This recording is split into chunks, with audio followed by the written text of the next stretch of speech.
இன்னைக்கு நம்ம வீட்லயே இருக்க பேசிக் மசாலா வச்சு சிம்பிளா தக்காளி இல்லாம எந்த ஒரு மசாலாவும் அரைக்காம சூப்பரான மட்டன் சுக்கா பண்ண போறோம்.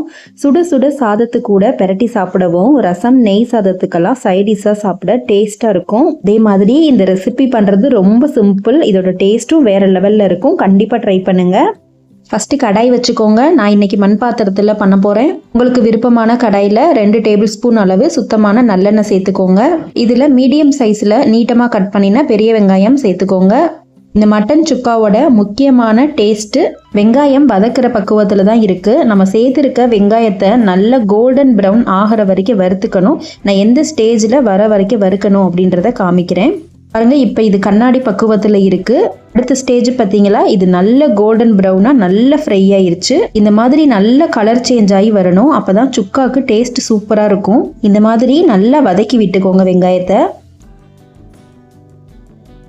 அடுத்ததாக இது கூடவே ஒரு பச்சை மிளகாயை 2ஆக உடைச்சிட்டு சேர்த்துக்கோங்க. 1/4 டீஸ்பூன் அளவு மஞ்சள் தூள் சேர்த்துக்கோங்க. அடுத்ததாக 2.5 டீஸ்பூன் அளவு மல்லித்தூள் சேர்த்துக்கோங்க. நம்ம சேர்க்குற இந்த மல்லித்தூள் தான் கிரேவிக்கு திக்கான கன்சிஸ்டன்சி கொடுக்கும். அடுத்ததாக தனி மிளகாய்த்தூள் 1/2 டீஸ்பூன் அளவு சேர்த்துக்கோங்க. இந்த அளவு காரம் கரெக்டாக இருக்கும். காரம் அதிகம் சாப்பிட்றவங்க எக்ஸ்ட்ரா சேர்த்துக்கோங்க. அடுத்ததாக 1/2 டீஸ்பூன் அளவு கரம் மசாலா சேர்த்துக்கோங்க. 1/2 டீஸ்பூன் அளவு காஷ்மீரி மிளகாய்த்தூள் நான் சேர்த்துருக்கேன். இது கலர் கொடுக்கும், காரம் இருக்காது. வீட்டில் இருந்ததுன்னா சேர்த்துக்கோங்க, இல்லைன்னா இது சேர்க்க தேவையில்லை.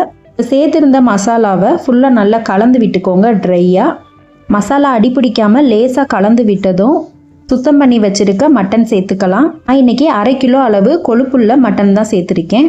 கொழுப்பு சேர்த்தா சேராது அப்படின்றவங்க கொழுப்பு மட்டும் தனியாக எடுத்துருங்க. க்ளீன் பண்ணும்போதே கொழுப்போடு சேர்த்து பண்ணும்போது அந்த கொழுப்பு கரைஞ்சி எண்ணெயெல்லாம் மெல்ட் ஆகி வரும்.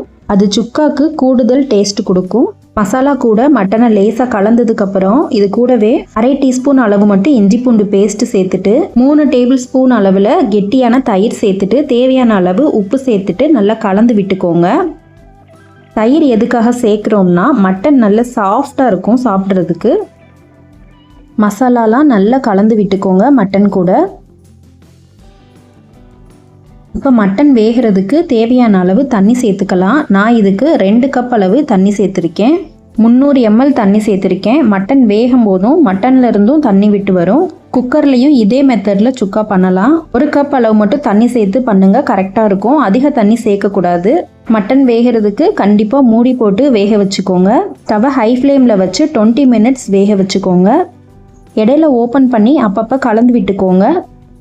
இன்னுமே தண்ணியெல்லாம் நல்லா வற்றினதுக்கப்புறம் சுக்காவோட கலரே சேஞ்ச் ஆகி எண்ணெயெல்லாம் பிரிஞ்சு வந்த இந்த ஸ்டேஜில் ஸ்டவ் ஆஃப் பண்ணிடுங்க.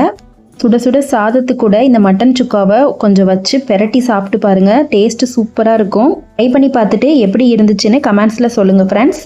வீடியோவுக்கு லைக் அண்ட் ஷேர் பண்ணிவிட்டு சப்ஸ்கிரைப் பண்ணிக்கோங்க. அப்படியே பக்கத்தில் இருக்க பெல் ஐக்கானில் ஆல் செலக்ட் பண்ணிக்கோங்க. தேங்க்யூ.